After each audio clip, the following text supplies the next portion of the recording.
Voilà. Bonjour à toutes les personnes qui se joignent à cette table ronde intitulée Le vivre ensemble en paix, un moteur de transformation sociétale. Euh, J'introduirai tout à l'heure le thème lui-même avec ses intervenants. Pour le moment, vous ne voyez en ligne que Solesen et moi, puisqu'on a quelques problèmes de connexion avec les deux autres personnes. Et on espère que ça va se résoudre pendant la présentation. Là, j'accueille Solesen qui est à l'écran et Majdoline Sbaï qui est aussi à l'écran. Je les représenterai tout à l'heure. Peut-être Hassan Aslafi va-t-il arriver à nous joindre aussi, qui serait le troisième intervenant. En attendant d'introduire la table ronde elle-même, je voudrais la mettre en contexte. Cette table ronde, elle s'inscrit dans, on peut dire, dans un double, voire un triple contexte. Premièrement, elle s'inscrit dans le contexte du Covid-19, donc que je vous propose d'envisager comme le contexte d'un interrègne. Et puis, par ailleurs, elle s'inscrit dans le contexte de la Journée internationale du vivre ensemble en paix. Donc, je vais successivement aborder ces deux contextes. Alors, quand je dis cette journée s'inscrit dans le contexte d'un interrègne, un interrègne, ça veut dire qu'il y a un régent. Et qui est le régent de cet interrègne? C'est Sa Majesté Coronavirus, le virus de la couronne, qui a tout de suite, par décret quasi royal, il nous a tous mis aux arrêts. Voilà, tout s'est arrêté, les aéroports, le commerce, chacun a été confiné chez lui.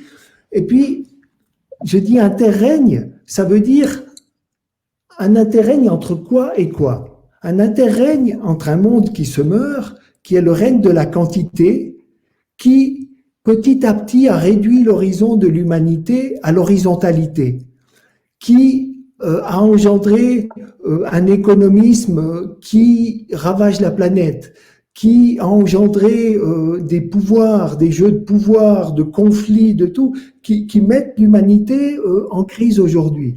Quelque part, il y a ce règne-là, et puis, pour aller vers quoi? Pour aller vers quelque chose qu'on pourrait qualifier d'une émergence ou d'un avènement. C'est un avènement qui se construit d'émergence.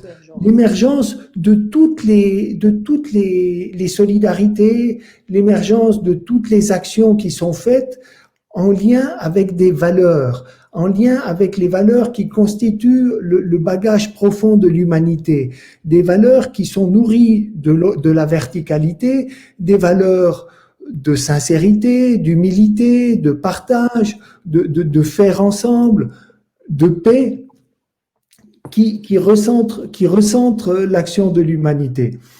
Donc c'est dans cette perspective-là, l'interrègne, voilà, j'en ai dit ces quelques mots-là. Hein, et le Covid nous a mis aux arrêts, il nous a mis en situation de réfléchir, de regarder les choses telles qu'elles sont, de constater ensemble que le système pyramidal, que le système de la course au profit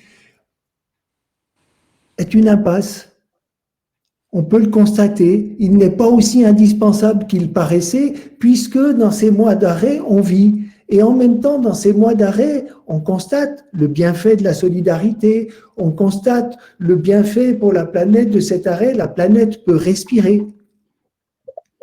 On peut encore qualifier cet interrègne comme dernier élément, comme le passage d'un essoufflement, d'une humanité essoufflée, de justement être restée dans l'horizontalité, à une humanité qui se régénère en puisant son souffle dans le terreau des valeurs qui construisent des actions partagées, solidaires, au service du bien commun, au service de l'intérêt général.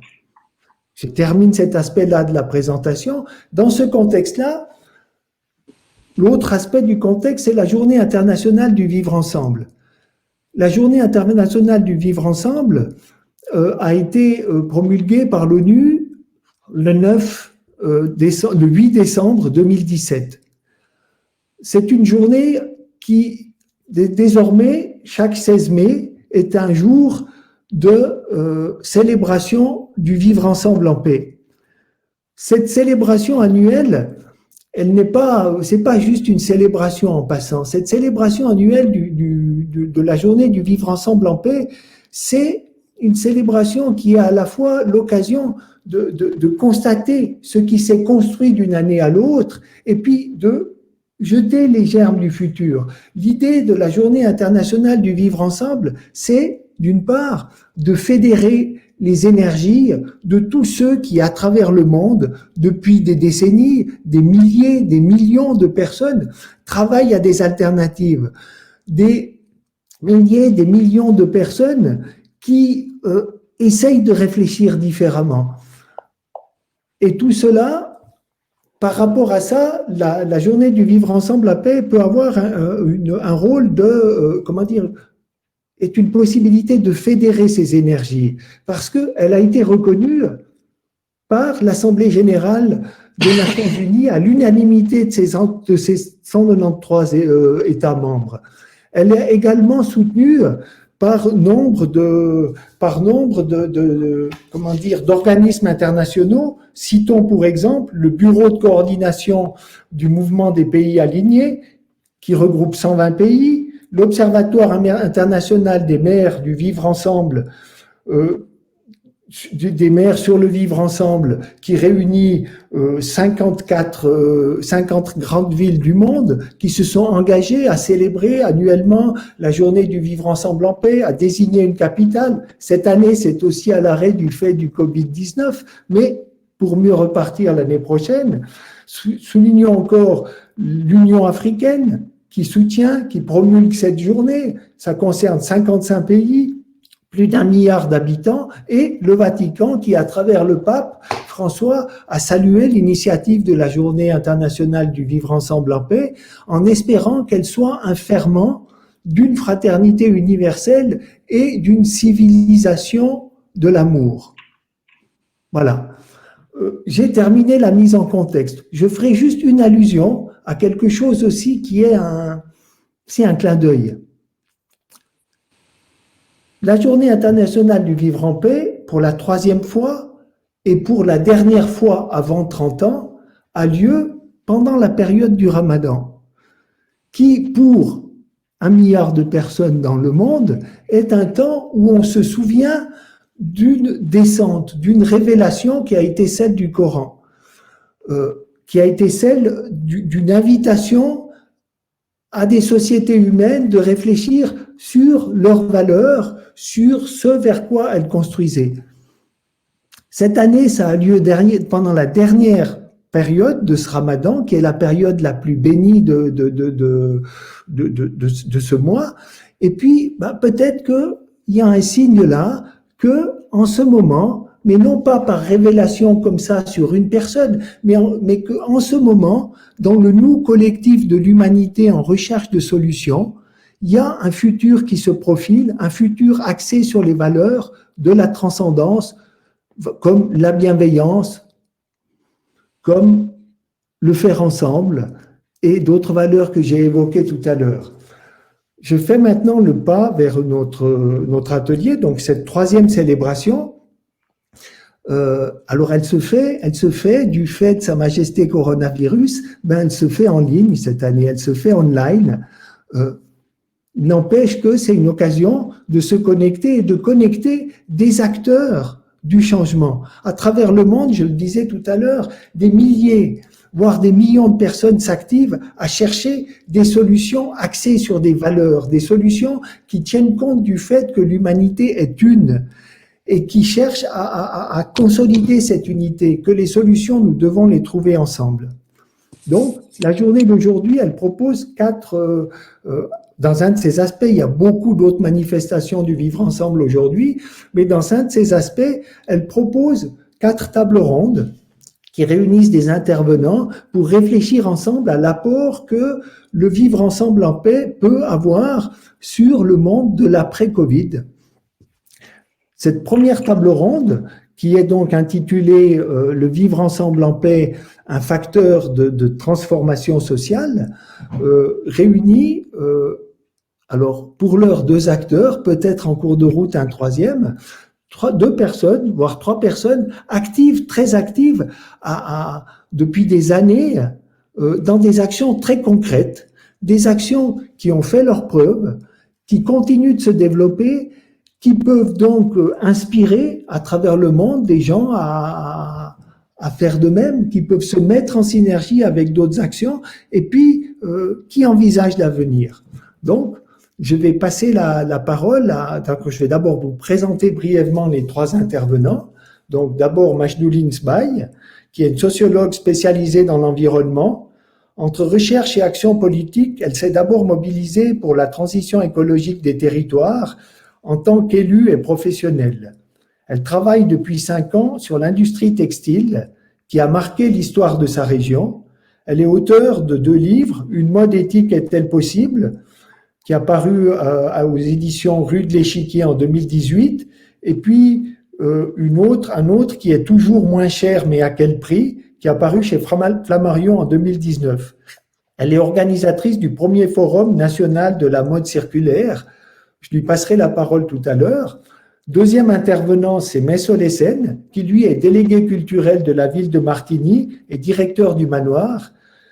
Il dirige le Festival des 5 continents qui a plus de 25 ans d'existence et qui rassemble chaque année plus de 25 000 personnes. Ce festival met à l'honneur le vivre ensemble en rassemblant les communautés étrangères de la ville et des artistes venant des 5 continents, tout en impliquant dans un processus participatif des écoles, des services de la ville et des associations locales. Le temps d'un week-end, l'utopie du vivre ensemble devient une réalité palpable et palpitante. Troisième intervenant qui nous rejoindra peut-être en cours de route, Hassan Aslafi. Il est sociologue de formation, entrepreneur social, écrivain voyageur, fondateur de l'ONG L'Orange Bleu qui est active depuis l'an 2000 au Burkina Faso et au Maroc sur les questions de développement durable et du dialogue des cultures. Il est engagé sur les liens entre Europe, Méditerranée et Afrique de l'Ouest. Il promeut l'histoire d'Al-Andalus comme pont patrimonial et historique reliant les 2 rives de la Méditerranée. Il se consacre actuellement sur un lieu dédié à la convivencia et à une université libre, terre de sens, pour faire connaître les inspirateurs de demain. Voilà. Je vais maintenant passer la parole aux intervenants qui sont présents. On a prévu de faire ça en 3 temps. Dans un premier temps, ils vont nous exposer les valeurs fondamentales sur lesquelles ils ont construit et ils construisent leurs actions et comment ces valeurs se sont imposées à eux. Je passe la parole à Majdouline Sbaï. Bonjour à tous, merci beaucoup. Alors, je salue tous ceux qui participent et que je connais, certains m'ont salué par message et merci. Ça fait plaisir de vous retrouver. Et merci beaucoup à Gabriel et Nasser et de m'avoir convié à partager ce moment avec vous. Alors, je ne sais pas si je peux répondre sur les valeurs fondamentales parce que vraiment égrener comme ça des valeurs, en fait, les valeurs, il faut les vivre. Et donc, parfois, la théorie sur les valeurs, ça devient aussi quelque part un peu un dogme, mais parfois on ne le vit pas vraiment, mais on en parle. Donc, je vais plutôt vous parler de moi, mon parcours, et ça va illustrer un peu dans ce parcours ce qui a été pour moi en tout cas des clés qui m'ont permis de transformer en fait une révolte en quelque chose qui devient constructif. Ça ne veut pas dire que le chemin est fini aujourd'hui, hein, mais ça veut dire que progressivement, on avance pas à pas vers quelque chose qui, à la fois se pacifie en nous et en même temps devient plus utile, probablement pour la société. Alors moi, j'ai commencé d'abord par un scandale qui était, on parle ici du vivre ensemble dans la société. Et moi, j'ai grandi dans une société ultra fracturée socialement.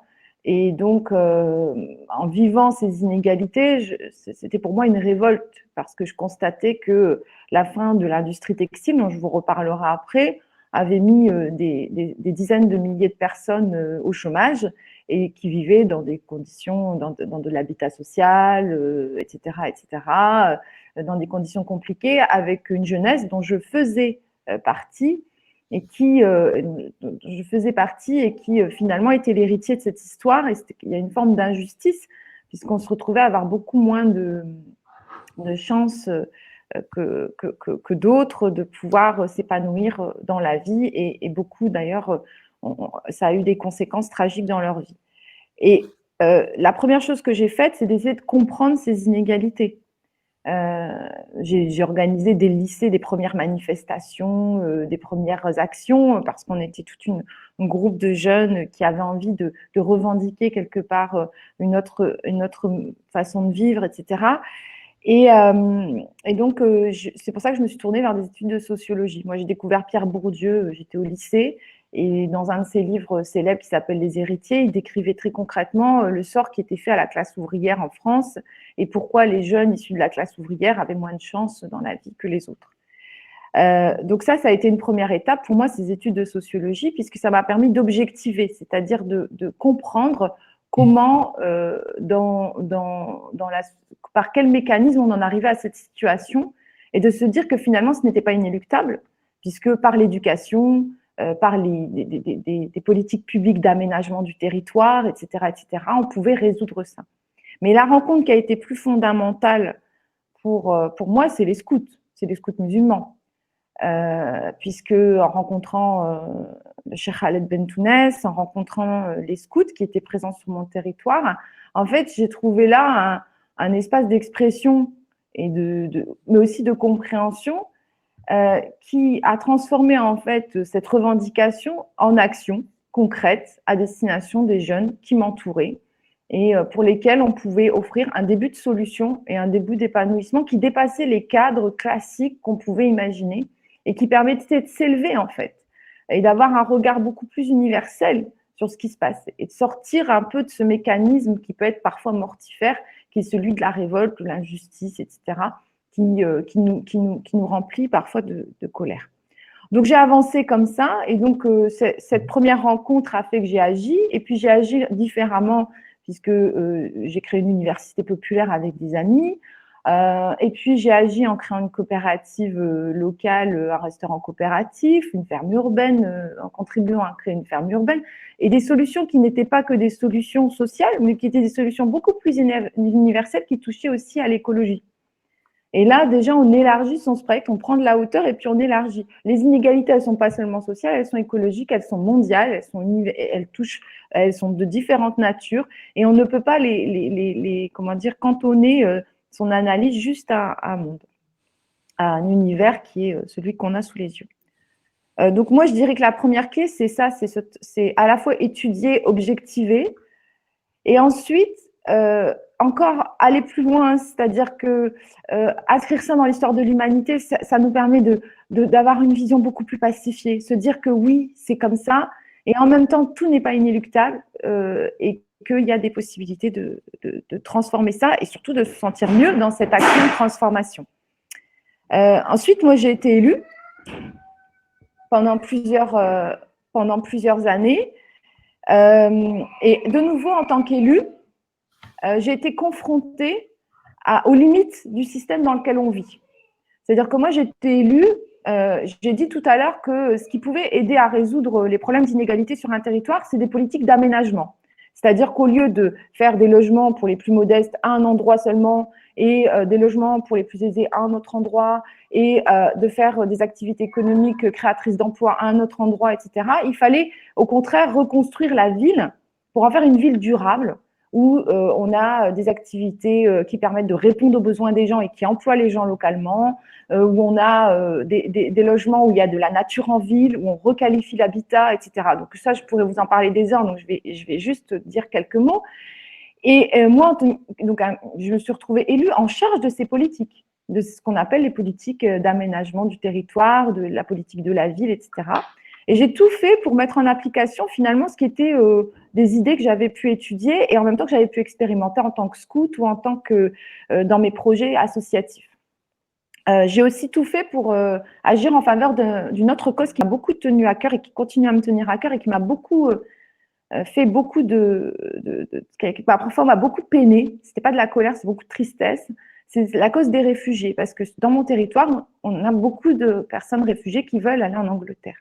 Et là encore, dans cet exercice d'élu, j'étais vice-présidente de la région, eh bien, je me suis heurtée, je l'ai dit, à ses limites.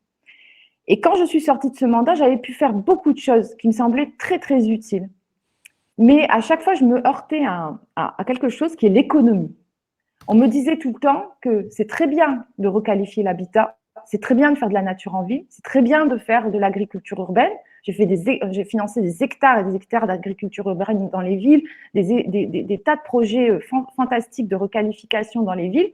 Mais le problème, c'est qu'à la fin, s'il n'y a pas de travail, pas d'emploi, les gens vont mal. Et c'est pour ça que, sortie de mon mandat d'élu, au lieu de me lancer à corps perdu dans le même type de projet, j'ai décidé de retourner à l'université. Et j'ai fait une formation en économie, entrepreneuriat et innovation, donc à l'Institut d'économie, parce que je me suis dit, finalement, tout le monde me renvoie tout le temps l'idée, oui, mais vous êtes formidable pour travailler sur le social et l'écologie, les écologistes, mais vous ne comprenez rien à l'économie. Les entreprises, elles ne veulent pas créer d'emplois, elles ne veulent pas changer leur modèle économique, elles ne veulent pas répartir leurs marges, elles ne veulent pas répartir leurs profits, elles ne veulent pas changer leur modèle, elles ne veulent pas faire du local, elles ne veulent pas. Et donc, j'ai décidé de m'y atteler. Et je me suis attelée à ça, et en même temps, je me suis intéressée à l'industrie textile parce que je me suis dit, finalement, pourquoi on en est arrivé là sur mon territoire? C'est parce que les entreprises textiles ont fermé. Mais pourquoi? Que s'est-il passé? Alors, j'avais une petite idée, et depuis longtemps, j'avais une petite idée, sauf que cette petite idée, elle était les entreprises sont méchantes, elles ont fermé leurs entreprises pour aller fabriquer dans des pays à bas coût de main-d'œuvre. Et c'est pas si simple que ça. Et donc, pour le dire, en étudiant ça, je me suis rendu compte qu'en fait, en regardant la façon dont fonctionnait l'industrie de la mode à l'échelle mondiale, ça m'a permis aussi, en prenant cette hauteur-là, d'avoir une approche plus pacifiée. C'est-à-dire me dire que finalement, c'était une histoire mondiale, effectivement, que c'était des choix qui avaient été faits par plein de grandes entreprises dans le monde et que depuis toujours, à la limite, depuis la route de la soie, l'industrie de la mode a toujours été mondialisée et que les solutions, elles n'étaient pas les plus simples en interdisant aux gens de licencier ou en obligeant les gens à refaire du local, mais qu'il fallait avoir une autre approche, justement, c'est pour ça que j'ai écrit sur ce sujet-là. Et j'ai décidé d'écrire et d'agir en me disant que finalement, il fallait sortir de la vision manichéenne, les méchants et les gentils, mais plutôt d'accompagner le changement dans ces entreprises, parce que ces entreprises sont aussi des hommes et des femmes. C'est comme ça que j'ai lancé il y a 5 ans cette initiative pour accompagner. Nous, on a beaucoup de sièges de la distribution. On n'a plus de fabrication quasiment dans la région où je suis et en France, hein. Mais on a encore toutes les grandes marques et les grandes enseignes. Et mon travail aujourd'hui, c'est de penser ce changement et aussi de l'accompagner dans les entreprises avec les hommes et les femmes qui la composent.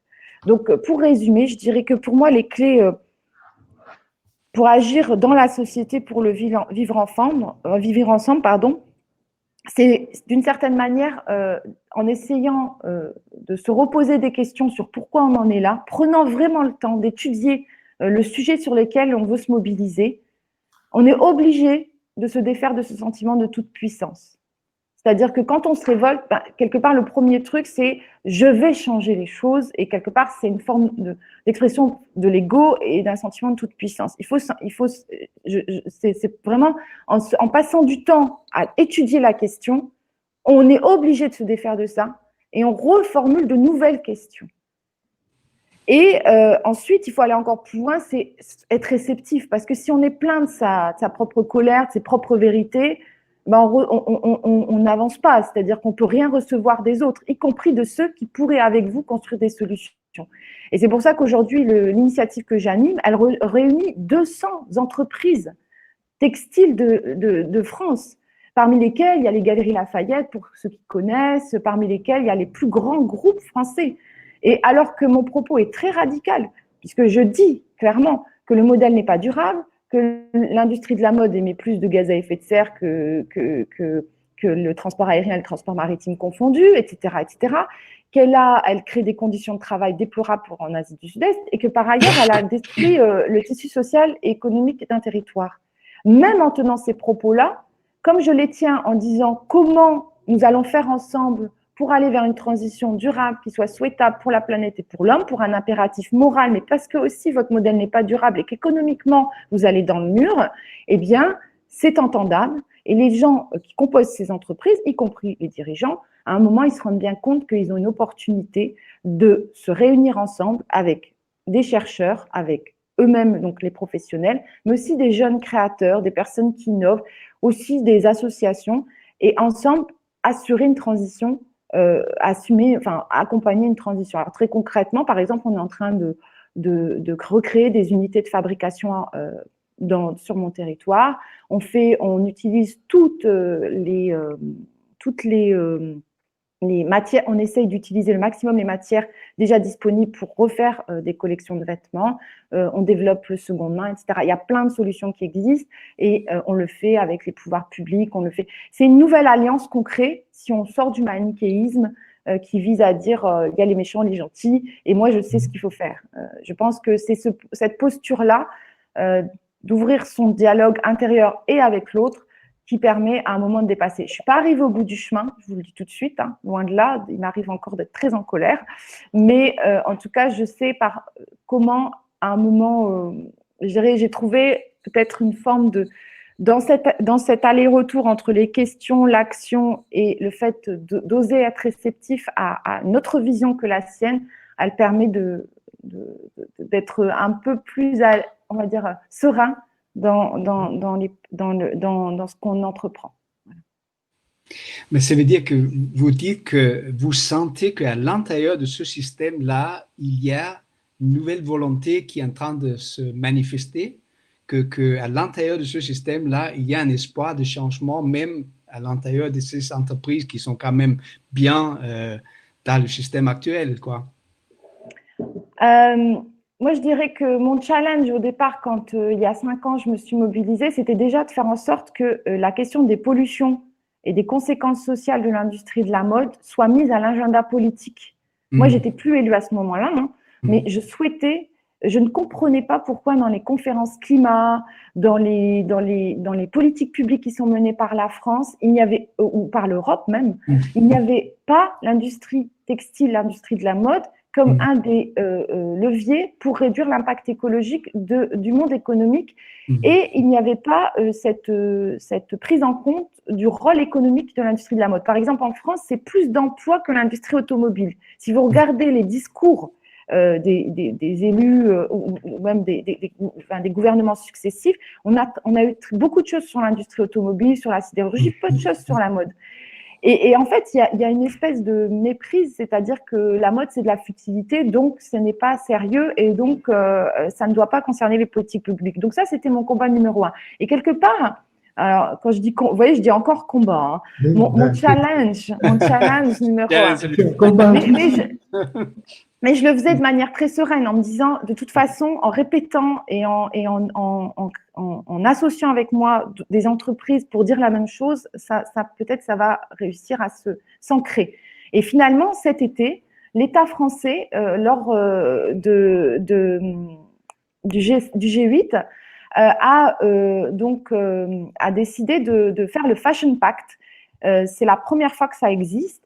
Et le président Macron s'est exprimé à la fin de l'été en disant, voilà, c'est une des grandes conclusions de ce sommet, d'interpeller l'industrie de la mode pour qu'elle transforme ses pratiques. Donc déjà, ça, c'est réussi parce qu'avant, on ne parlait pas de ça. Depuis 2 ou 3 ans, on en parle régulièrement.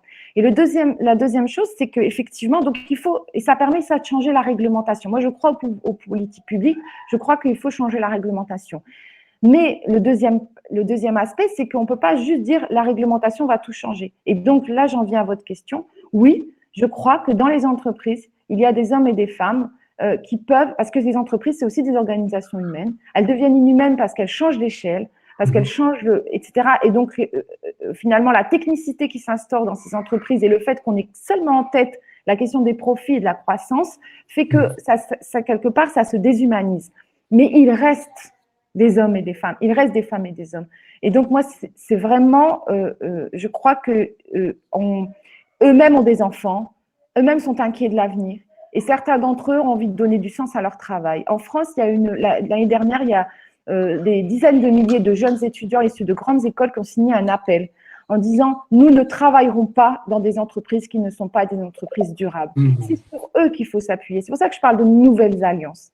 Moi, je crois que ces entreprises, elles ont aussi des talents, des moyens financiers, des infrastructures. Vous imaginez si on investit ça dans la transition, si on ne dit pas simplement c'est que les petits créateurs gentils qui font quelques vêtements recyclés qui vont être la solution. Si on se dit que 1, 2, 3 entreprises, avec tous les moyens dont elles disposent, cette force qu'elles ont, ça aurait encore plus de poids parce qu'aujourd'hui, le monde, il faut changer d'échelle. On ne peut pas juste bâtir des petites alternatives. Il faut un changement d'échelle, du changement que nous souhaitons. Le zéro carbone, zéro déchet, zéro plastique, c'est à une grande échelle qu'il faut le faire si on veut être au rendez-vous du défi climatique et du défi de la préservation de l'écosystème et des ressources naturelles. C'est très intéressant tout ça parce qu'en effet, je travaille dans le domaine de la culture et ce qu'on est en train de constater, oui. Pardon, je fais juste un petit intermède et je te laisse. C'était juste que je voulais mentionner, j'ai oublié de dire au départ que les auditeurs, auditrices qui ont des questions à poser peuvent le faire. Il y a un onglet sur votre droite, questions. Mettez vos questions dans cet onglet-là. Quelqu'un va les collecter et puis m'en transmettra 2 ou 3 ou quelques-unes qu'on pourra après poser aux intervenants dans la dernière partie du débat. Voilà. Nous savons jusqu'à quelle heure, Gabriel? Alors, il est maintenant 11h33. Notre débat va aller jusqu'à 12h30. Ça veut dire qu'il faudrait que vous pouvez interagir tous les deux jusqu'à vers midi, midi 10. Ok, très bien. Hein? Bon, c'était juste parce que... On réserve qu'Hassan nous rejoigne et puis après, vers midi, midi 10, on va passer aux questions. Et puis, je vous laisse construire ensemble. Très bien. Alors, écoutez, c'est juste intéressant parce que je travaille dans le domaine culturel et en effet, on voit ce moment de brassage. Parce qu'avant, la culture était plutôt considérée comme quelque chose annexe, n'est-ce pas? Les loisirs, le divertissement. Et aujourd'hui, d'abord, on constate que c'est un pilier hyper important de l'économie. Et que, entre autres, le coronavirus a montré combien le lockdown fait énormément un effet sur l'économie et que nous avons un impact économique énorme. Donc, tout d'un coup, nous sommes écoutés autrement. Et ça, je pense, c'est très intéressant par rapport à ce que vous dites. Alors, moi, je veux juste présenter ma raison d'être dans la table ronde aussi, comme vous. Je travaille dans une petite ville dans les Alpes suisses, Martigny, 18 000 habitants, mais qui a cette particularité que 35% de la population est étrangère et qu'il y a 110 nationalités. Et quand j'ai débuté mon travail dans un centre socioculturel, certains considéraient cette constellation comme quelque chose d'assez négatif, difficultés de communication, problèmes sociaux, de cohabitation. Et nous, on a pris juste l'opposition de cela, se dire quelle richesse, quelle chance de vivre dans un lieu où il y a tant de diversité, tant d'expressions culturelles, tant de richesses. Autour de la table, on pouvait réunir des centaines de langues pour communiquer. Donc, une énorme chance pour nous de ouvrir et créer ce festival qui s'intitule le Festival des 5 continents.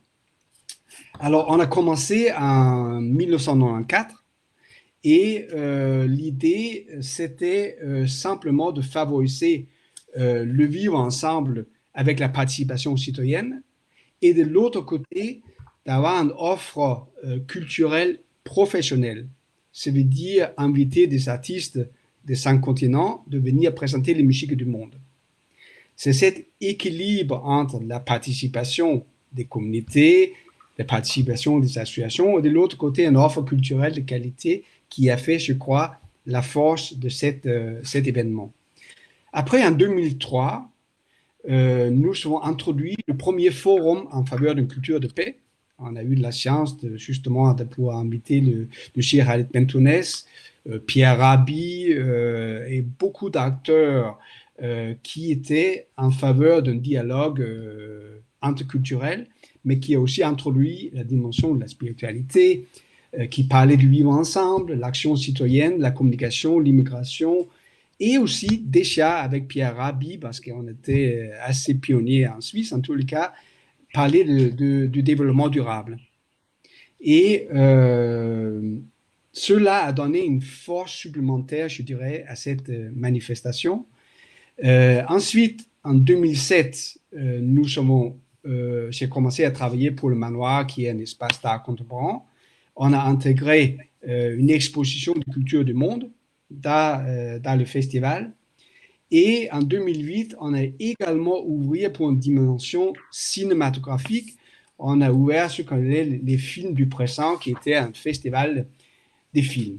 Tout cela dans un contexte populaire, parce que le festival est entièrement gratuit. Ça veut dire qu'on démocratise complètement l'accès à cette manifestation et on peut faire ça grâce à l'implication citoyenne.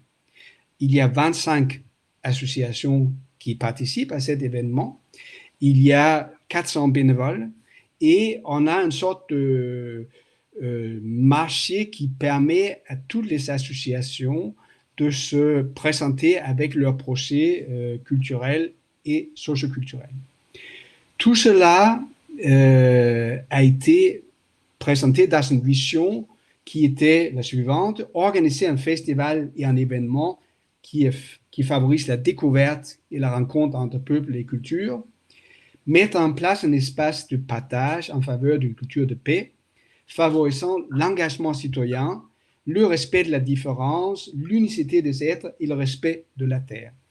Le festival, on se dit, constitue une action pour justement cultiver l'espoir.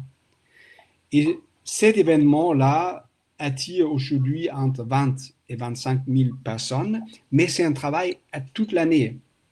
C'est un travail qui engage toutes les associations qui préparent, et c'est ça qui est, à mon avis, quelque chose d'extrêmement important.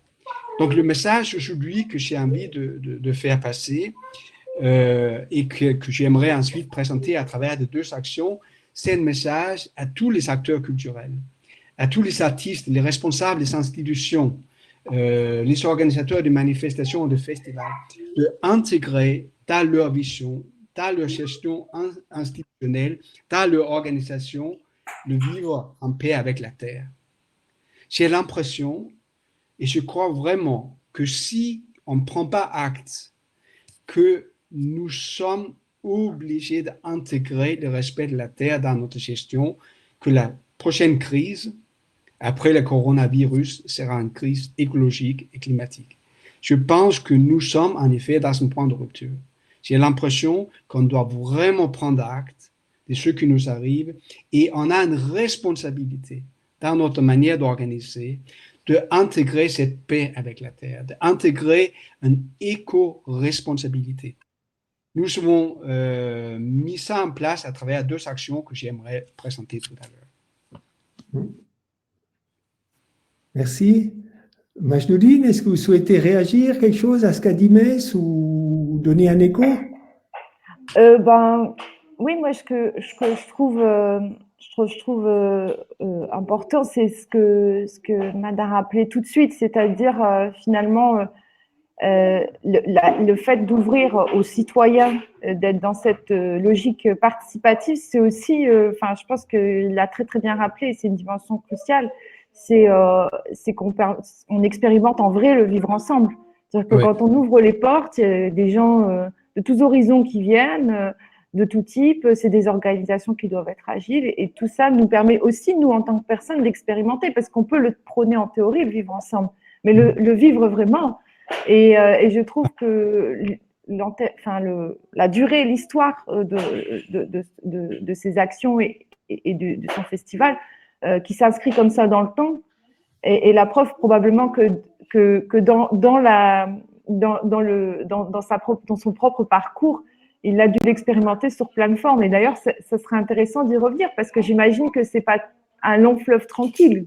Non, c'est pas un long fleuve tranquille, ça c'est tout à fait juste, mais il est vrai, de vivre ensemble, c'est de faire ensemble. C'est le GIR qui a bien rappelé ça. Et il est vrai que quand on arrive dans une action concrète, quand on arrive, même que c'est un week-end sur toute l'année, c'est impressionnant comme cela incarne nos valeurs. Parce que c'est là qu'on va se confronter justement aux difficultés, mais c'est aussi là qu'on peut vivre des vrais moments de bonheur. Et je crois que 26 ans d'expérience, on va tirer un effet très positif. Alors, je veux parler d'une action qu'on a fait l'année passée qui était donc une prise de conscience dans l'équipe d'organisation qu'il fallait vraiment faire une convention écologique. Et on sert à travers les communautés étrangères à peu près 6 000 repas qui financent le festival, ce qui est aussi extrêmement important. Mais ces repas étaient servis sur les assiettes en plastique ou sur les assiettes en carton, comme tout le monde. Et tout d'un coup, on dit, qu'est-ce qu'on peut faire pour changer cet état de fait? Alors, on a fait un appel pour récupérer les assiettes en dur et les services. Et on a été, je vous garantis, noyés dans les assiettes. On a récupéré 2000 assiettes en dur et pour servir les 6000 repas. Et on a alors commencé une collaboration avec l'association Grands-parents pour le climat, qui est une association des papis, mamies comme moi. Et ils sont venus s'engager pour faire la vaisselle durant le festival. Je vous garantis, comme à la fois l'action était merveilleuse, mais comme action médiatique, c'était extraordinaire. Toute la presse en Suisse a parlé de cet état de fait, que les grands-parents sont venus faire la vaisselle pour des milliers de personnes. Et on a pu faire une sorte d'action de communication qui était assez merveilleux et qui a surtout mis en valeur cette idée d'une convention écologique. Maintenant, les autorités nous appellent pour que cette réalisation puisse être faite pour toutes les manifestations de la ville. Martigny a 5 musées. Il s'attire des millions de personnes parce qu'il y a beaucoup de manifestations populaires, la Foire du Valais, le Festival international du folklore, les cellules poétiques, le Festival d'Issard. Il y a beaucoup de manifestations culturelles. Si on met tout ce monde ensemble, cette action d'un développement durable par rapport à la nourriture, les buvettes, c'est juste énorme. Et l'effet est là, est bel et bien là. Donc une action concrète qui a réussi, qui a eu un gros impact médiatique et qui peut vraiment essaimer, qui peut être C'est le cas aujourd'hui parce que c'est les autorités qui nous demandent de participer à que cette charte écologique qu'on a constituée devienne une charte pour toute la ville. Et ensuite, on espère, on travaille avec le canton du Valais pour la culture, on espère ensuite pour tout le monde. Donc du local progressivement au global. Oui, on espère. Et on ne rêve que de partager, évidemment. Oui. Angeline ? On ne vous entend pas là. Micro. Mon micro pour éviter les bruits parasites. En fait, non, c'est vrai que Mad a aussi rappelé un principe fondamental qui est l'éducation par l'action, qui est à la base de ce que aussi j'ai raconté, que j'ai appris chez les scouts. Cet aller-retour entre l'expérimentation, l'action et les idées. On ne peut pas, c'est pour ça que tout à l'heure au début, lorsque la question a été posée sur les valeurs, je dis, en théorie, je ne sais pas, mais dans la pratique, voilà comment je les vis, ou j'essaye de les vivre. Et vous l'avez rappelé aussi, c'est-à-dire que finalement, vous avez dit très, très précisément, hein, c'est pas forcément vivre ensemble, c'est aussi faire ensemble qui fait le vivre ensemble. Et moi, je crois que ça, moi aussi, je le vis et je suis d'accord. Et je pense que, par exemple, sur la question de l'industrie de la mode, il y a une théorie. Et quand on veut essayer et moi, c'est pour ça que je tiens à m'impliquer dans la mise en œuvre, y compris concrète, en pratique, très dans l'opérationnel des solutions, parce que quand on les vit, on n'a pas on est obligé de faire cet aller-retour si on veut avoir une approche vraiment constructive. Et ça vous, ça nous garde de la prétention, ça nous garde de trop d'assurance. Voilà, parce que moi, j'aurais pu parler de démocratisation culturelle en théorie, mais moi, je préfère effectivement ce dont vous avez témoigné à l'instant est vraiment. Et ça nous oblige de travailler justement avec des différences. Comme vous dites, il n'y avait pas de fleuve tranquille. On doit travailler avec des personnes qui sont en opposition. On doit travailler avec ceux pour qui ce n'est pas une bonne idée. On doit travailler avec les intérêts partisans. On doit travailler avec ceux qui sont enfin, politiquement tellement opposés à le vivre ensemble qu'ils le manifestent. Tout cela fait partie de l'action. Et c'est ça qui nous oblige à apprendre.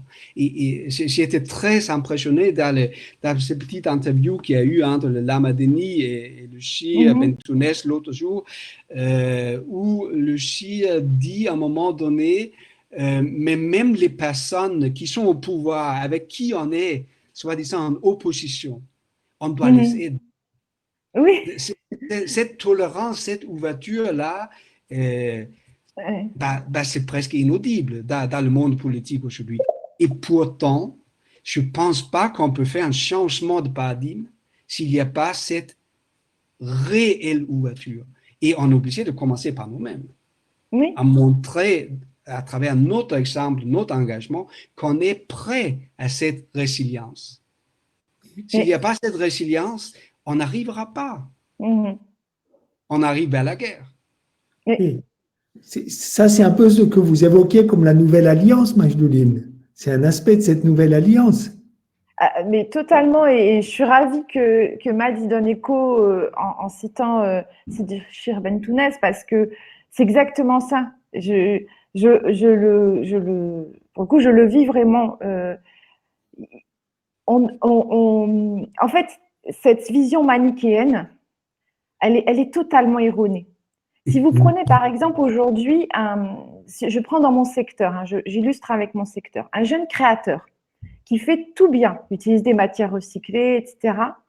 Il fait localement, il vend localement. Son rêve, souvent, enfin une partie d'entre eux, c'est de vendre toujours plus. C'est-à-dire que son objectif, c'est de devenir une grande marque, etc. Mais quelque part, lui aussi, il est dans cette logique de croissance. Et je le dis sans insulte, parce qu'il faut être rentable quand on crée une entreprise. Et puis aussi, il faut bien, l'habillement fait partie des besoins aussi élémentaires donc il faut bien s'habiller. Donc il remplit un service pour la communauté en offrant des habits, en offrant aussi de la créativité, parce qu'il y a une dimension culturelle dans la fabrication des vêtements, une dimension artisanale. Tout ça n'est pas négatif. Ceci dit, il y a aussi un mécanisme d'exister toujours, de produire toujours plus. Et moi-même, dans mon expérience, j'ai été confrontée il y a pas très longtemps. On a fabriqué des masques en très très grand volume parce que j'ai monté avec 3 autres personnes un atelier de confection à Roubaix. Et en fait, dans cet atelier, je me suis retrouvée pendant 2 mois là à faire des masques, à 1200 masques par jour. Pas moi, évidemment, on a des couturières, mais à gérer toute cette production-là. Et à un moment, il fallait les expédier. Et donc, alors que nous, on anime un groupe qui s'appelle Zéro Plastique, qui vise à supprimer dans la chaîne d'approvisionnement 15% des emballages jetables du monde, c'est pour la filière textile. Donc, des emballages plastiques. C'est un fléau. Et moi, j'anime depuis presque un an maintenant un groupe qui s'appelle le groupe Zéro Plastique avec 15 grandes entreprises, dont qui habillent, etc., des très grandes entreprises françaises. Et je me suis retrouvée à dire, vite, il nous faut des polybags, donc des plastiques, pour emballer les masques. Parce qu'on n'avait pas de solution dans la crise.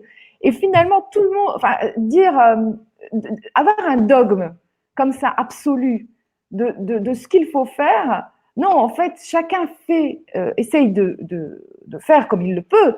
Et après, ce qui est intéressant dans le processus, c'est de dire, on a un problème. Voilà notre problème, c'est qu'à cause de ces il faut qu'on arrête d'utiliser des plastiques non réutilisables parce que ça a des conséquences graves sur les écosystèmes. Ça met des dizaines de milliers d'années à être dégradé et que ça a des conséquences sur la vie sauvage, la biodiversité, etc. Il faut qualifier le problème, dire qu'est-ce que c'est vraiment le problème, pourquoi on a besoin de ces emballages, qu'est-ce qui se passe, etc. Et se dire, ensemble, on va construire la solution. Mais dire a priori, vous êtes méchant, vous faites tout mal, ça n'amène à rien en fait. Il vaut mieux comprendre, être dans cette approche et surtout, donc moi quand j'ai lancé, je prends cet exemple-là parce que c'est intéressant. J'ai juste fait un appel aux entreprises en disant qui a envie de supprimer les plastiques non réutilisables dans sa chaîne d'approvisionnement. C'est très précis, hein. Et tous ont dit nous. Oui, sont mais venus. bien sûr. Et, en- Nous aussi. et sans communication, hein, c'est pas voilà. Donc j'illustre comme ça parce que je trouve que c'est toujours intéressant quand on le vit, on comprend ce que a dit Cindy Bentounès, c'est-à-dire oui, il faut aimer. Moi, j'en viens à aimer travailler avec ces personnes dont je sais qu'elles font partie dans leur pratique. Elles créent des problèmes environnementaux importants. Mais je crois aussi qu'elles ont envie de construire des solutions, peut-être pas tous les jours, mais en tout cas qu'il y a des fois des espaces où ensemble on peut construire des solutions. Et je me mets aussi, je considère que moi, je ne suis pas la personne qui a toutes les solutions, mais au contraire que c'est collectivement qu'on peut les construire. Ça, c'est une chose qui est extrêmement importante parce que dans le fait qu'on est maintenant en train d'introduire les circuits courts et tout ça par rapport à l'impact écologique et tout ça, c'est important cette réflexion, mais il ne faut surtout pas qu'on perde dans la globalisation le partage des idées.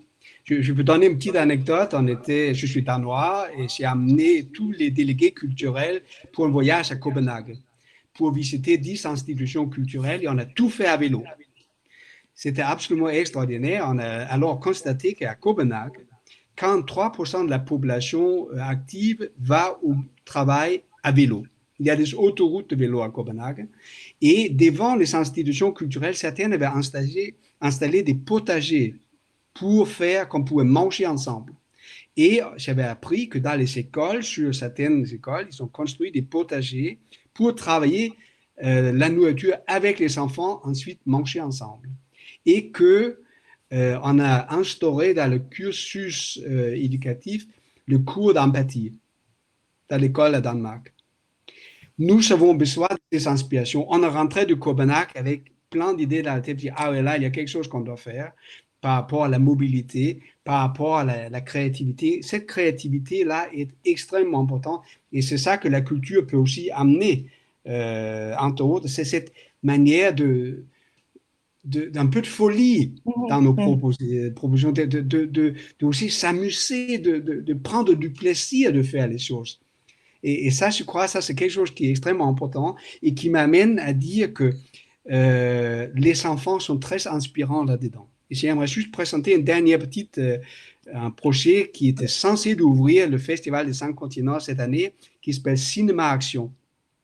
En effet, c'est autour d'un réalisateur, Sylvain Biegeleisen, qui a eu l'idée d'inviter toute une série de réalisateurs internationaux de travailler avec les enfants sur les 17 points de développement durable. Donc, des réalisateurs de Palestine, de partout. Salut Hassan. Voilà. Alors, salut.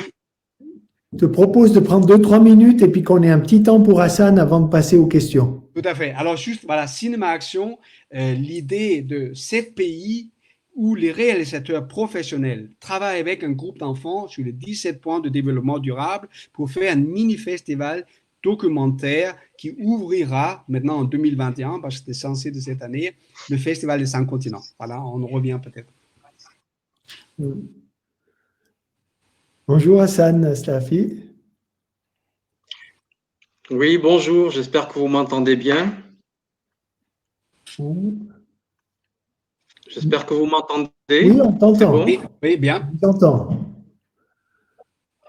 Ah, bonjour, en tout cas, bonjour à tout le monde. Je suis dans les montagnes de Chefchaouen au Maroc, donc d'où les difficultés de connexion. D'accord. Donc, si vous me dites que vous m'entendez, je vais continuer. Donc, ouais. Bonjour aux autres intervenants et merci pour cette magnifique plateforme dont je vois qu'elle donne l'opportunité à des personnes très intéressantes d'intervenir. Aïe. Vous m'entendez toujours? Ça a coupé un peu là. Oui. Donc, je ne sais pas si ça va être facile.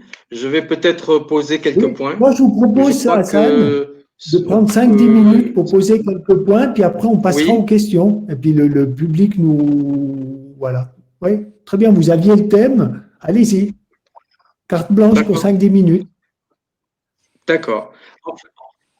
D'accord, en fait, le thème qu'on avait commencé à développer, à poser à votre niveau, c'était quels sont les 3 points qui ont été marquants suite à cette question du virus et de ce coronavirus. Qu'est-ce qu'on peut en retirer? Qu'est-ce qui a été pour nous, en tout cas pour moi et pour ceux avec lesquels je travaille, qu'est-ce qui a été assez frappant? Donc, j'ai dégagé 3 éléments qui me semblent importants.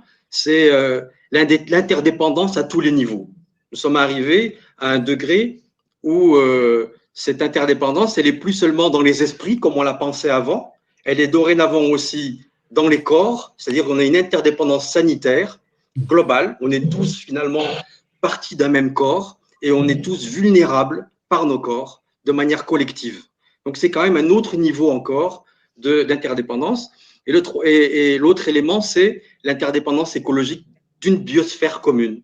Alors, je trouve intéressant comme ce moment-là nous a amené finalement à nous rendre compte que nous avions une unité qui ne se situait pas que dans l'esprit, mais aussi dans le corps et aussi dans l'environnement global qui fait un, puisque ce qui se passe en Chine se passe aussi ailleurs. Il y a l'effet papillon dont on peut ressentir aujourd'hui avec ce virus qui peut nous impacter jusque dans notre corps, chacun partout là où l'on est.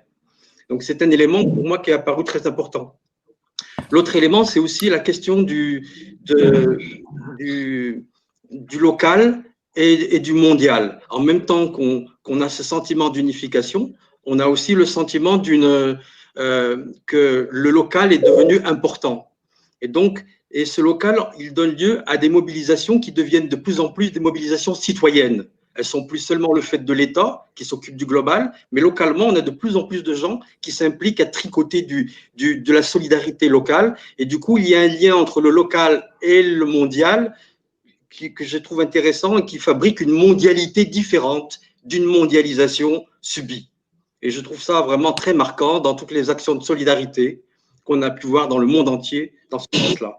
Le troisième point, pour revenir au schéma qu'on m'a donné, le troisième point que je trouve également important, c'est l'incertitude. C'est pour la première fois que dans notre histoire, on en est amené à gérer politiquement, globalement, géopolitiquement, mais aussi jusque dans sa propre vie, le sentiment qu'on est tous dans un bain d'incertitude, dans un monde incertain. Plus personne ne sait exactement s'il aura des vacances, personne ne sait quelle va être la situation de scolarisation des enfants. Tout le monde attend, est-ce que le virus va reprendre? Est-ce que la pandémie va complètement disparaître ou pas? Donc, on a un effet d'incertitude globale. Et sans doute que cet effet d'incertitude globale nous introduit dans un nouveau monde d'incertitude et de complexité dans lequel il va falloir apprendre à vivre et développer des aptitudes nouvelles. On n'est plus dans le monde certain d'avant, on est rentré dans un monde de flux, d'incertain, de complexité, et sans doute qu'il va falloir apprendre à vivre avec ça de manière ontologique dans nos êtres, comment on gère l'incertain du quotidien, du global, et finalement de notre fragilité, de notre vulnérabilité. Alors, face à ça, je crains un petit peu tous ceux qui vont amener des certitudes pour proposer aux gens de sortir du malaise de l'incertitude, alors que je pense que l'incertitude est probablement une aptitude créatrice si on arrive à la gérer. Et donc, il faut sans doute travailler à des nouveaux modèles, à des nouvelles façons d'être qui intègrent l'incertitude et la complexité comme une option créatrice et non pas comme une option de peur qui nous renvoie à des certitudes qui nous enferment et qui répondent simplement à nos peurs. Alors, c'était juste un peu les 3 éléments qui, moi, m'ont marqué à ce niveau-là. Ensuite, en termes d'action, je vais faire un peu vite pour réintégrer le débat, à savoir que j'ai quand même pu entendre les uns et les autres de manière fragmentée et puis apprécier la qualité de leurs interventions. Je voulais mettre en avant 2 actions sur lesquelles on travaille. L'une qui est la thématique d'El Andalus. La thématique d'El Andalus est extrêmement importante dans la mesure où, pour nous qui travaillons dessus, on ne se focalise pas sur le bon moment de bien vivre, d'harmonie, de convivencia d'El Andalus. Ce qui nous intéresse, c'est aussi ce qui était conflictuel dans El Andalus, ce qui a frotté, ce qui a été difficile et qui nous sert pour aujourd'hui. La façon dont a écrit l'histoire d'El Andalus, elle a été écrite, réécrite dans tous les sens, par tous les partis. Donc, ça relativise une vision de l'histoire. Et on y travaille aussi de manière à intégrer l'Afrique de l'Ouest. Il y a dans la partie d'Al-Andalus une composante qui va jusqu'au Sénégal et au Mali, qui est souvent méconnue. Au Maghreb, on méconnaît aussi cette partie-là de l'histoire, c'est-à-dire du monde noir et africain. Et en Europe, on méconnaît aussi cette partie de l'histoire du monde musulman qui a été partie intégrante de l'Europe. Et donc, c'est tout un travail sur des reconnaissances que l'histoire a minimisées, que l'histoire a réécrites et qu'il importe et qui est quelque part pédagogique dans ce que nous vivons actuellement, en Europe en tout cas, mais aussi au Maghreb avec l'Afrique. Une histoire beaucoup plus partagée, beaucoup plus brassée, beaucoup plus complexe qu'elle n'y paraît. Donc, ce n'est pas l'Andalous mythique de la convivencia qui nous intéresse, c'est justement ce qui a résisté, ce qui a été difficile et ce qui a donné aussi les moments de beauté exceptionnels. C'était pour Al-Andalus. Est-ce qu'il reste une minute avant que qu'on réintroduise le débat? Je ne voudrais pas… pour la dernière action, oui. La dernière action, c'est le Fonio. Alors, le Fonio, pour dire un peu, donner quelques éléments, moi, je suis né à Saint-Étienne, dans un quartier très difficile et très jeune. Je suis tombé dans la lecture, dans la philo et dans les livres, et j'ai voyagé. Donc, j'ai vécu en Inde, au Moyen-Orient, et 14 années en Afrique, suite à la rencontre de Pierre Rabhi. Suite à cette rencontre de Pierre Rabhi, j'ai passé beaucoup de temps en Afrique de l'Ouest, en particulier dans l'agroécologie, dans la permaculture. Vous voyez les liens culture avec Al-Andalus, permaculture, agroécologie. Et aussi, donc nous avons travaillé au Burkina Faso sur une petite graine qui n'était pas connue, qui était minimisée, connue par les paysans. Et on a accompagné un processus pour la remettre en valeur comme un élément de la sécurité alimentaire locale. Et pour la remettre en valeur, on l'a promue en France et en Europe. Donc notre association l'Orange Bleu a engagé la création d'une coopérative, le montage d'une filière avec plus d'une centaine de producteurs, 8 villages, vraiment dans une zone très reculée du Burkina Faso. Et on a constitué un produit, on a monté une histoire qui se trouve actuellement dans les magasins bio. Donc, si vous allez en France, dans les magasins bio, vous allez trouver un produit qui s'appelle le Fonio, qui est une petite graine dont le produit, vous verrez sur le paquet qu'il y a le logo de l'Orange Bleu, et on s'est lié à une entreprise française du Tarn qui s'appelle Gaïa, avec laquelle nous avons construit une collaboration créative. Donc le produit est en vente en France, il soutient au Burkina Faso tout un collectif en termes de scolarisation, en termes d'appui à la santé, d'appui aux producteurs et à des femmes en difficulté.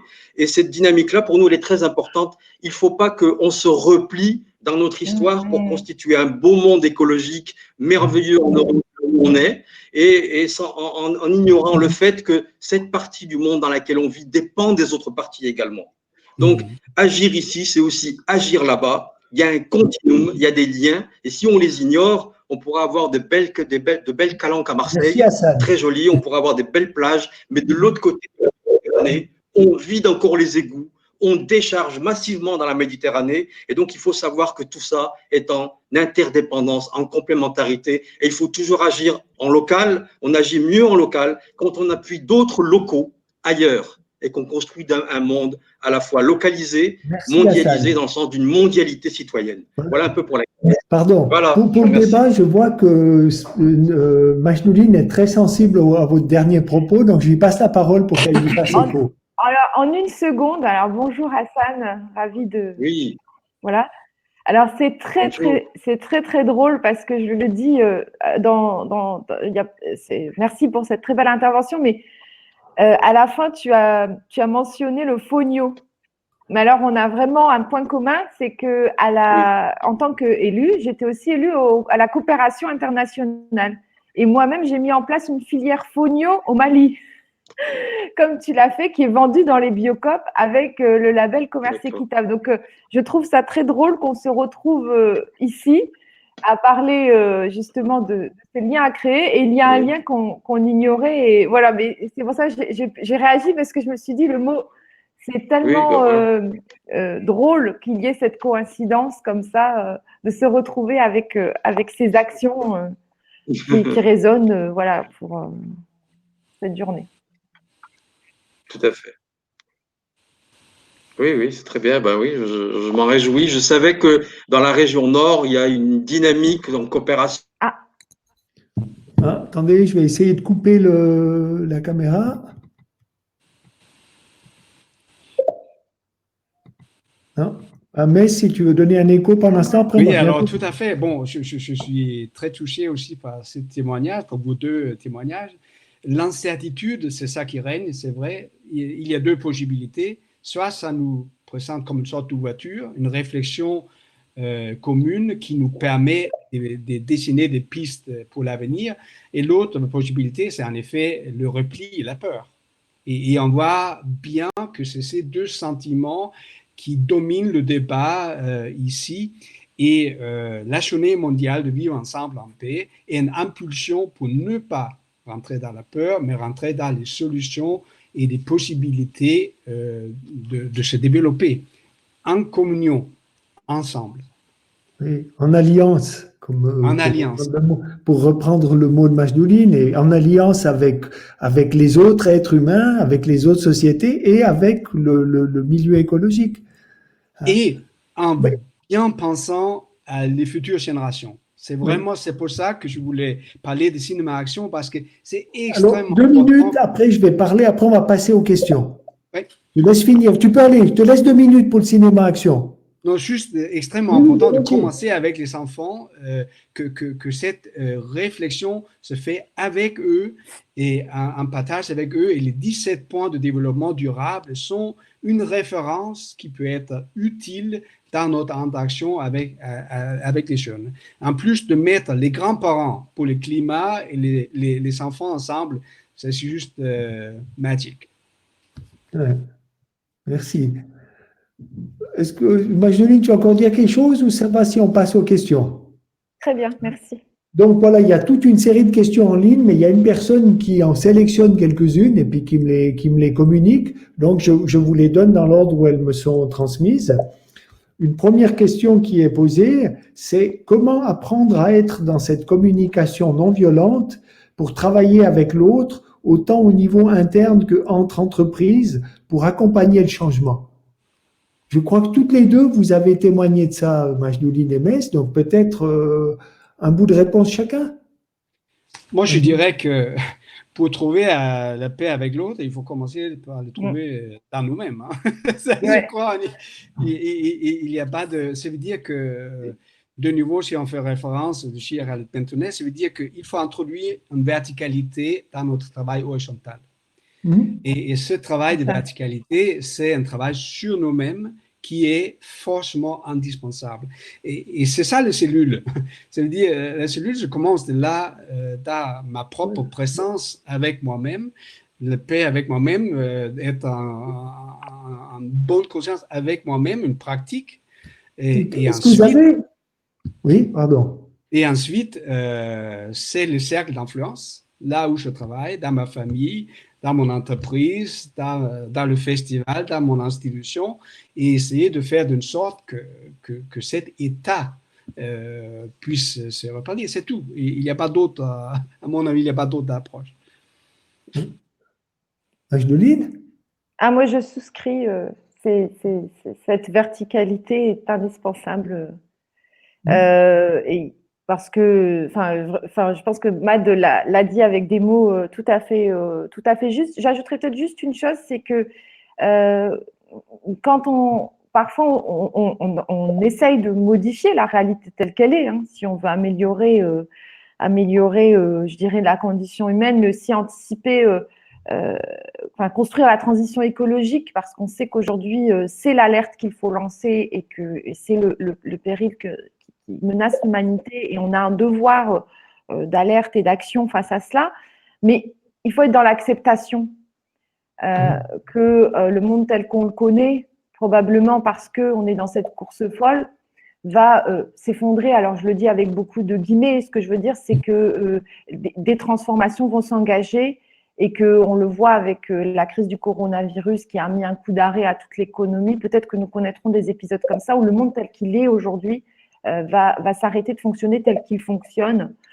Et cette acceptation, elle vaut aussi pour les actions qu'on lance et les projets qu'on lance. C'est-à-dire que moi, j'essaye de transformer quelque chose, mais dans mon esprit, il y a toujours, je leur donne une chance et je me donne une chance de changer la réalité.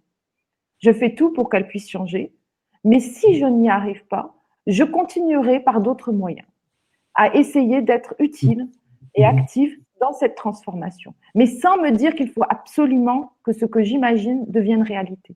Parce que sinon, et je le fais vraiment, hein, j'ai lancé un forum depuis 3 ans où on réunit toutes les entreprises autour des solutions de l'économie circulaire. Je lis Kamel Traka qui dit rien ne se perd, tout se transforme. C'est exactement ça. Donc, faire en sorte qu'on soit dans l'économie circulaire, dans l'industrie de la mode.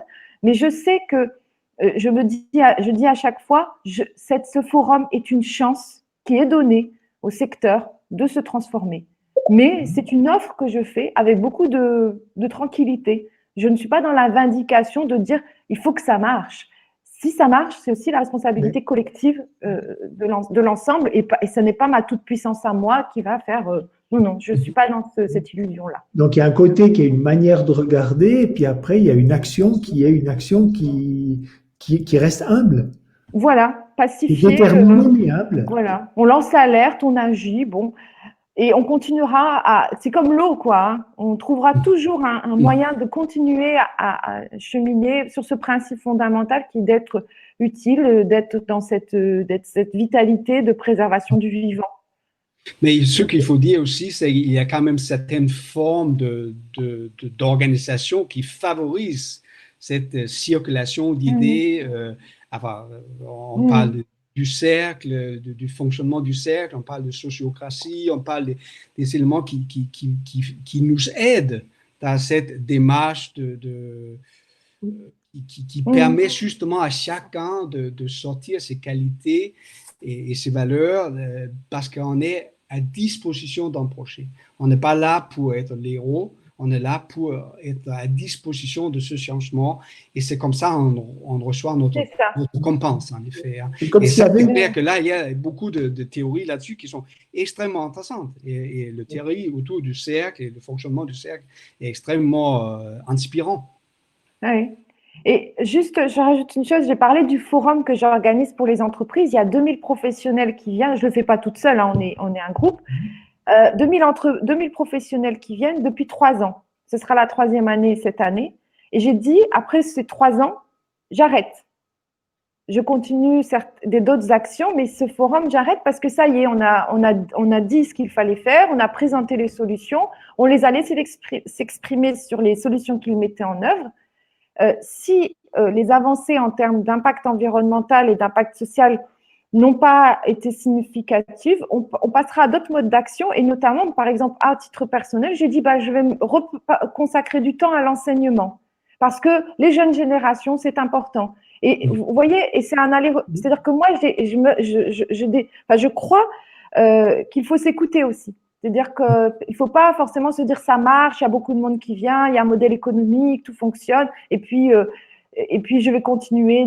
Il faut s'écouter. Et moi, je dis, ça va devenir frustrant si je ne vois pas trop d'avancées. Donc, je préfère aller vers des choses qui vont me nourrir davantage. Peut-être je reviendrai à ces formes d'action ou d'autres formes d'action. Mais c'est ça, ce contournement dont je parlais. Mais il part de soi, et Mad l'a très bien rappelé. C'est d'abord soi. Trouver ce qui nous met en paix avec nous-mêmes dans l'action qu'on mène. Merci pour ces réponses à cette première question. Je vous ça n'est pas atteignable là. On peut pas. Non, c'est dommage. Moi, j'ai pas de moyen de communiquer avec lui. Moi. Ouais. Sinon, on l'écoute très volontiers. Non, c'est parce que c'est ce qui se passe là avec Pierre Rabhi et l'Afrique du Nord. C'est extrêmement intéressant. Oui. Peut-être qu'il revient, il aura l'occasion. Hein. Il nous reste un quart d'heure. Donc, la question suivante, s'adresse à Mess. Mess, peux-tu nous faire part en quelques mots ou peut-être une expérience personnelle de vivre ensemble durant ces festivals que tu as organisés? Vous savez, c'est 26 ans, j'ai un vieux monsieur là. Ça fait un quart de siècle que ce festival existe et il est difficile à sortir des choses. Enfin, j'ai été tellement touché par cet événement, je suis imprégné par ça, parce qu'en effet, c'est quelque chose qui s'est développé dans un dialogue permanent. Et il est vrai, par exemple, quand on a eu le Forum pour la paix, on a été tellement inspiré par ces personnes qui amenaient à la fois une vibration, je dirais, spirituelle et une vibration totalement qui nous permettait d'agir. Comment est-ce qu'on peut construire l'avenir avec les citoyens, avec la société civile, avec les associations. On a invité les scouts musulmans de France qui sont venus avec les scouts, avec le HES, les hautes écoles des étudiants du Valais en Suisse. Et cette cohabitation qu'on a vécue pendant un campus était, entre autres, un magnifique moment. Mais c'est dans le quotidien, c'est tous les jours se vivre ensemble, c'est pressant parce que voilà, c'est essentiel pour moi. C'est difficile à sortir un événement particulier, en effet. Ok, donc ça va. On passe à une autre question. Oui. Le virus du Covid ne doit-il pas aussi nous faire prendre conscience des virus au quotidien, de la violence, de la faim, de l'injustice, et j'en passe, qui sont vécus dans d'autres contrées de la planète? Que voulez-vous dire par verticalité? Car en gouvernance, verticalité veut dire hiérarchie.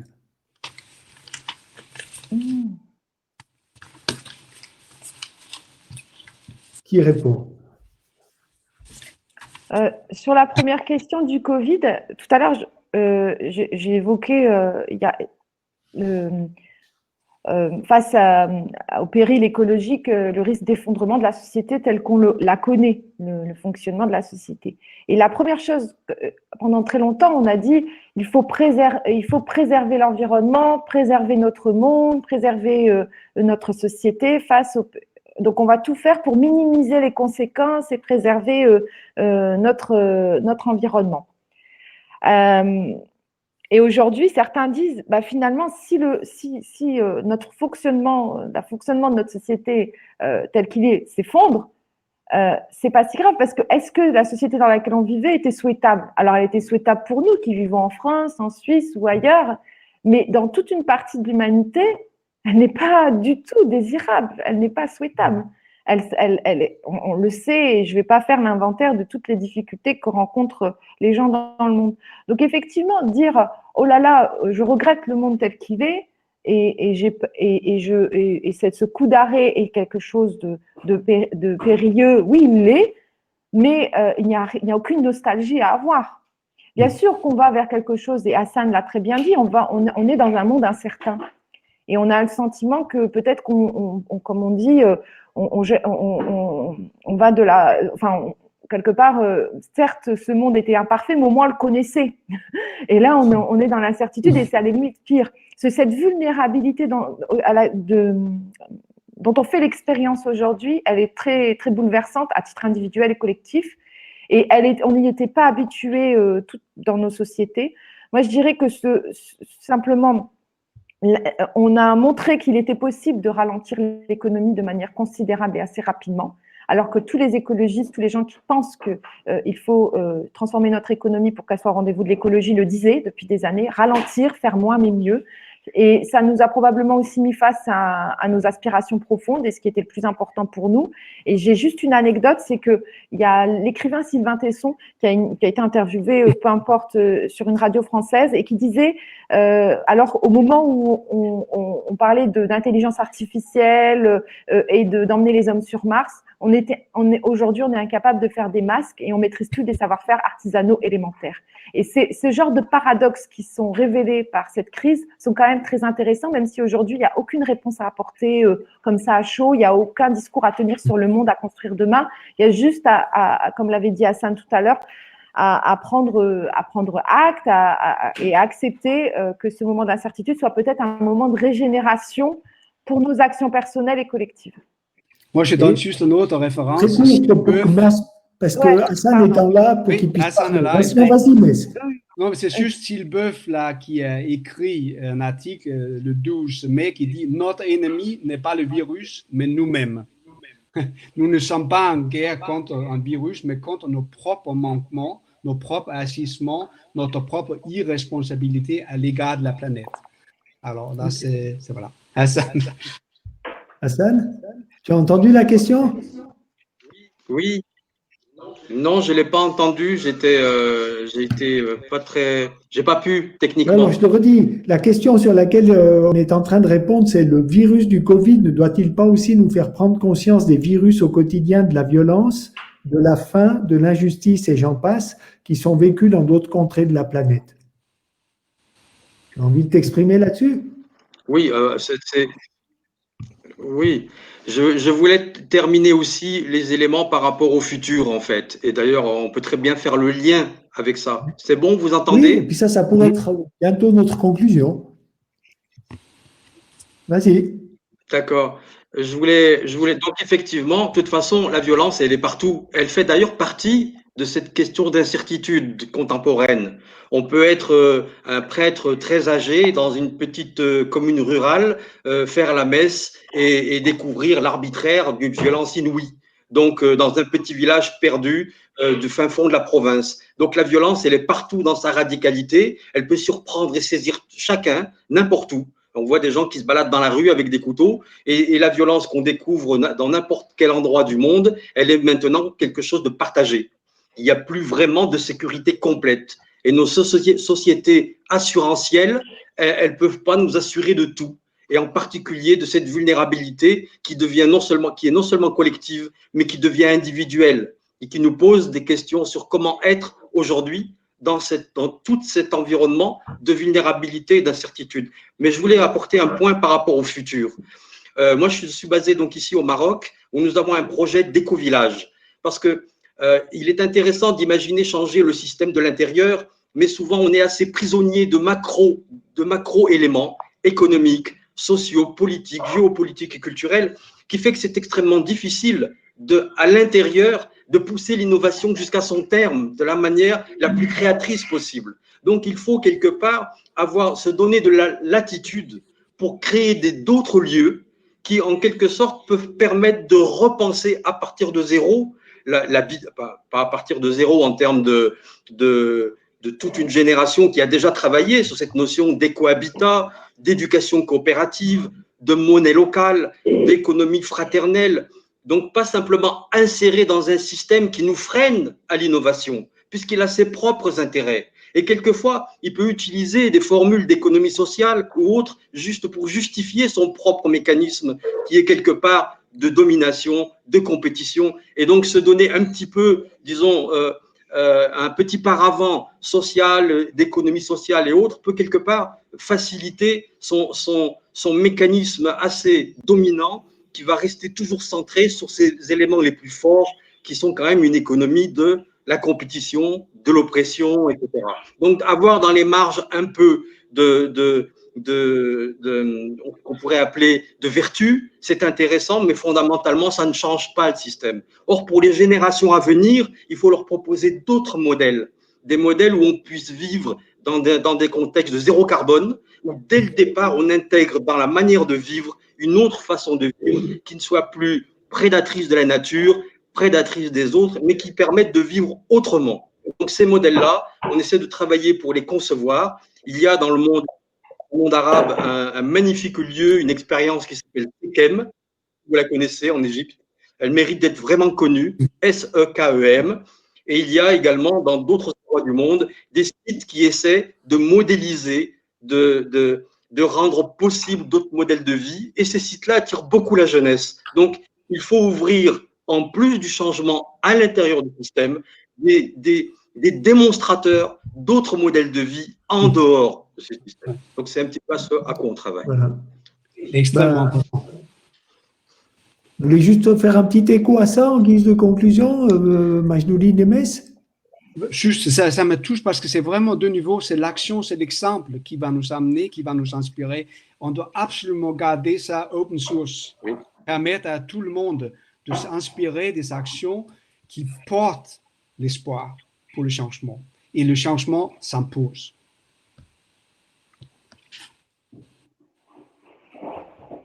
Je souscris. Très bien. Je souscris.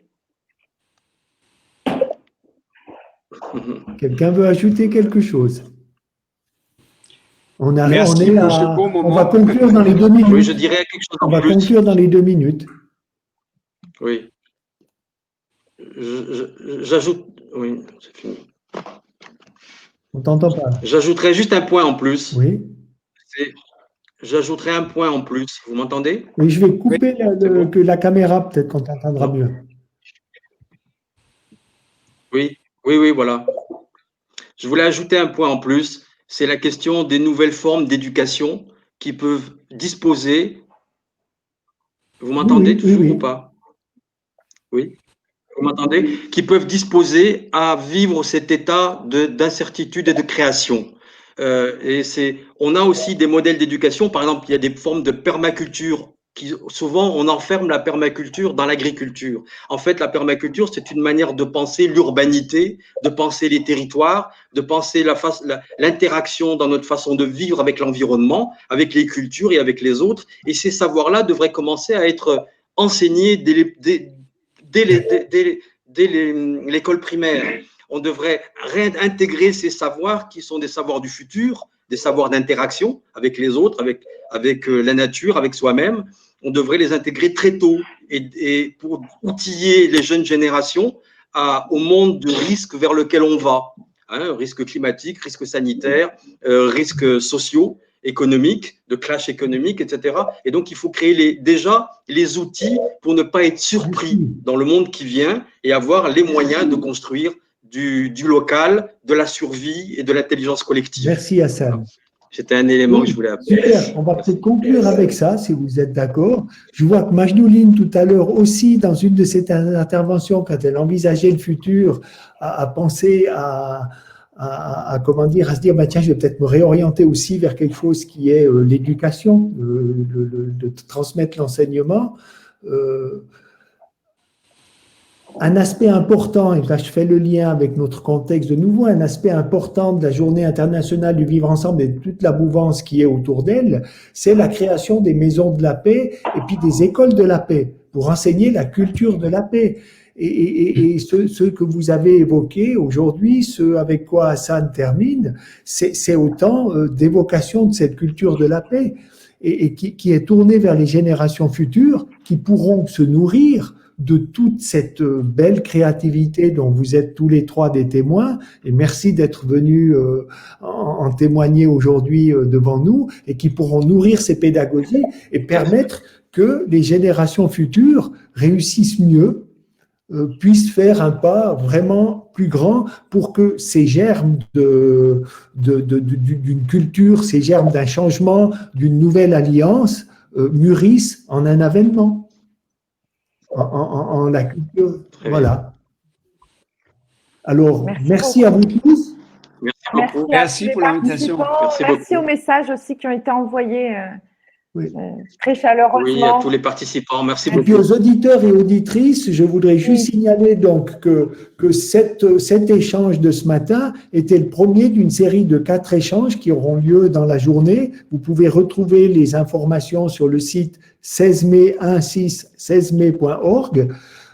La prochaine de ces interventions, ce sera au début de l'après-midi, une intervention qui portera comme titre « L'après-Covid, quel monde voulons-nous bâtir ?» avec Michel Bovens, Reda Benkiran et Boris Cyrulnik. Donc, merci à vous tous et vous toutes d'avoir participé, de vous être impliqués en réseau avec nous. Et puis, vive le vivre ensemble en paix. Merci beaucoup. Merci. Merci beaucoup. Merci beaucoup. À très bientôt. Au revoir. Au revoir. On va voir